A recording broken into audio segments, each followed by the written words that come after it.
კახა კალაძის საარჩევნო ბანერზე საკანცელარიო მარკერით გაკეთებული წარწერისთვის რუსული ოცნება მოსამართლე გიორგი არევაძემ ელენე ხოშტარიაზე 1 წლითა და 6 თვით თავისუფლების აღკვეთა მიუსაჯა.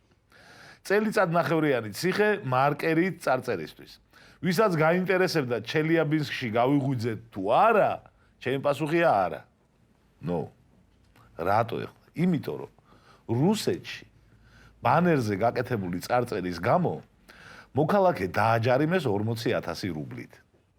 ასევე 50,000 რუბლით დააჯარიმეს მოქალაქე, რომელმაც ფლომასტერით დაწერა არმიის მადისკრიტებელი წარწერა.